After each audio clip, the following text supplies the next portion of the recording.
যখন তোমার শরীর খারাপ থাকে তারপরে যখন নিজেকে রান্না করে খেতে হয় কীরকম লাগে বলো তো। ঠিক আমার সাথেও সেদিনকে এরকম হয়েছিল। আমার সেদিনকে প্রচণ্ড শরীর খারাপ ছিল আর ভাবতে পারিনি আমার সাথে ঠিক এইভাবে এরকম হবে। যাই হোক, hello everyone, welcome back to another blog. কেমন আছো তোমরা সবাই? আশা করছি সবাই ভালো আছো, বাট আমি তো সেদিনটা ভালো ছিলাম না। আমার চোখ মুখ অলরেডি যেন কীরকম একটা হয়ে গিয়েছিল, আমার প্রচণ্ড শরীর খারাপ ছিল। ঘুম থেকে উঠেই দেখলাম যে মা রান্না করছে, আর এদিকে দেখো আমার ঠাকুমা একটু একটু করে লাঠি ধরে নিজে নিজে একটু করে হাঁটছে। না হাঁটলে নিজেও বল পাবে না, পাটাও ঠিক হতে চাইবে না, তো ঠাকুমাকে একটু করে হাঁটানোর চেষ্টা। সোজা চলে এলাম রান্নাঘরে, এসেই দেখলাম যে মা ভাত বেড়েছিল। আমাকে বলল আলুটা মেখে দে, বাপি তো বেরিয়ে যাবে, বাপি যাবে শেওড়াফুলিতে আর এদিকে যাবে মাও। তার আগে মা আমাকে ডাক্তার দেখাতে নিয়ে যাবে, তারপরেই মা বাপি যাবে শেওড়াফুলিতে। তাই আমি ভাবলাম যে বাপিকে আগে খেতে দিয়ে দিই আর আমিও অল্প করে দুটো কিছু খেয়ে নেব। তো এখানে আলু মাখাচ্ছিলাম, সকাল সকাল গরম ভাত আর আলু সিদ্ধ হয়ে গিয়েছিল, তাই ভাবলাম এটাই সবাই মিলে খেয়ে বেরিয়ে যাব। কারা কারা এরকম সকালবেলা আলু সিদ্ধ ভাত খাও অবশ্যই আমাকে জানিও। আর গরমকালে বিশেষ করে জল ঢালা ভাত তো খেতে কার না ভালো লাগে, আমাদেরও ভালো লাগে। কিন্তু জল ঢালা ভাত ছিল না, সকালে গরম ভাত হয়ে গিয়েছিল, তাই সবাই মিলে এটা খেয়েই বেরিয়েছি। আমার তো বেশ লাগে, আমার শরীর খারাপ থাকা সত্ত্বেও আমি এরকম ঝাল ঝাল করে আলু ভাতে মেখে তারপরে খেয়েছি। কার না ভালো লাগে, আমার তো অনেক ভালো লাগে। এদিকে বাপিও বেরিয়ে গিয়েছিল, মানে রেডি হয়ে গিয়েছিল যাওয়ার জন্য, আর এখানে আমি অপেক্ষা করছিলাম মায়ের জন্য। মা তখনও রেডি হয়নি, তাই আমি মায়ের জন্য অপেক্ষা করছিলাম যে মা কখন রেডি। মায়ের রেডি হতে হতে অনেকক্ষণ টাইম লাগছিল, আর এখানে আমার বাপি ঠাকুমাকে বলে যাচ্ছিল যে আমরা যাচ্ছি একটা জায়গাতে একটা দরকারে, তুমি একটু সাবধানে থেকো। আমার ভাইও বাড়িতে নেই, ভাইও বেরিয়ে গেছে, তাই বাপি সমস্ত কিছু ঠাকুমাকে বলে যাচ্ছে। আমি অবশ্যই কিছুক্ষণ পরে চলে আসবো ডাক্তার দেখিয়ে।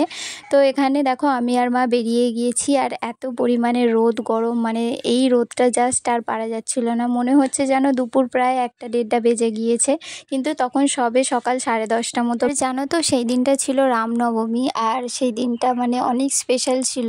তো সেই দিনটা পুরো ছুটি, আর জানি না অটো টোটো পাবো কিনা। রাস্তায় অনেকক্ষণ ধরে দাঁড়িয়েছিলাম, দরকারের সময় তো পাওয়া যায় না, আবার সেদিনটা ছিল ছুটির দিন, একদম রাস্তাঘাট ফাঁকা। আর অনেক দিন পর আমাদের এই রাস্তাটার কাছে এসে বসলাম। খুব একটা আর আশা হয় না, যেই থেকে আমরা এই সামনে রাস্তার দিক থেকে ছেড়ে ওই ভিতর দিকে বাড়িতে চলে গিয়েছি, তারপর থেকে না রাস্তার দিকে খুব কমই আসা হয়। তো আমরা টোটো পেয়ে ফাইনালি চলে এসেছিলাম ডাক্তারখানায়। এসে দেখলাম পুরো ফাঁকা, একজনের পরেই আমাদের।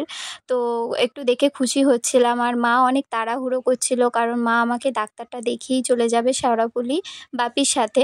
আমার কদিন ধরে প্রচণ্ড শরীর খারাপ বলতে কি 2 দিন আগে থেকে আমার খুব পেটে ব্যথা করছিল, খুব যন্ত্রণা হচ্ছিল। আমি কিছু ঠিক করে খেতেও পারিনি, এবং ঘুম তো দূরের কথা, মানে দিন রাত শুধু কান্না করছিলাম, এত পেটে যন্ত্রণা হচ্ছিল। তাই মা বলল চল তোকে নিয়ে ডাক্তারখানায় যাই, কী অসুবিধে হচ্ছে সেটা তুই একটু ভালো করে বলিস। তো মা আমাকে এখানে ডাক্তারখানায় বসিয়ে দিয়ে সমস্ত কিছু বলে মা বেরিয়ে গিয়েছিল। আর সত্যি বলতে ডাক্তারবাবু তো আমাদেরকে আগে থাকতেই চেনে, সেই ছোট থেকে না আমাদেরকে এই ডাক্তারবাবু দেখছে। আর আমি আসতেই আমাকে সবার প্রথমে জিজ্ঞাসা করলো কিরে তোর বিয়ে হয়েছে, কোথায় বিয়ে হলো। তারপরে জিজ্ঞাসা করলো ভালো আছিস কিনা, কিন্তু আমি তো ভালো নেই, তবুও আমি জিজ্ঞাসা করলাম আপনি কেমন আছে। তারপরে সমস্ত চেকআপ টেকআপ করে আমাকে ওষুধ দিচ্ছিল। এটা একটা হোমিওপ্যাথি ওষুধ, কিন্তু এই ওষুধ খেয়েই আমরা সত্যি বলতে সুস্থ হয়ে যাই। ছোট থেকে নিয়ে আমরা এই ডাক্তারখানায় আসি। মা বলে একদম ছোট, তোরা তখন একদম বাচ্চা, তখন থেকে নিয়ে এখানে আমাদেরকে ডাক্তারখানায় নিয়ে আসতো। তো বাড়ি ফেরার পথে দেখলাম আরেকটা জায়গায় পুজো হচ্ছে, মানে রাম পুজো হচ্ছে। তারপরে চলে এলাম সোজা বাড়ির কাছে। এসে এখানে দোকানে ঢুকেছিলাম। আমার ভাইপো আমাকে দেখে বলছে পিসি তোমার কি শরীর টরীর খারাপ নাকি, আর ভিডিও দিচ্ছ না, কি হয়েছে তোমার? আমি বললাম সত্যিই আমার শরীরটা খারাপ, তাই কদিন ধরে ভিডিও দিতে পারছি না। অবশ্যই আমি ভিডিও দেওয়ার চেষ্টা করব। আমার কিছু কিছু বন্ধু বান্ধব আশেপাশে অনেকেই আছে যারা আমার এই ভিডিও দেখার জন্য অপেক্ষা করে থাকে, তাদেরকে অসংখ্য ধন্যবাদ এই ছোট ছোট ভিডিওগুলো দেখার জন্য। জানি না ভালো হয় কি খারাপ। এসেই নিজে রান্নাবান্না করে দুপুর প্রায় 2টো, তাই নিজেই খেতে বসে গেলাম। ভাই তো খায়নি, আর বাবা মা এখনও আসেনি। যাই হোক, ভিডিওটা আজকে এখানেই শেষ করছি।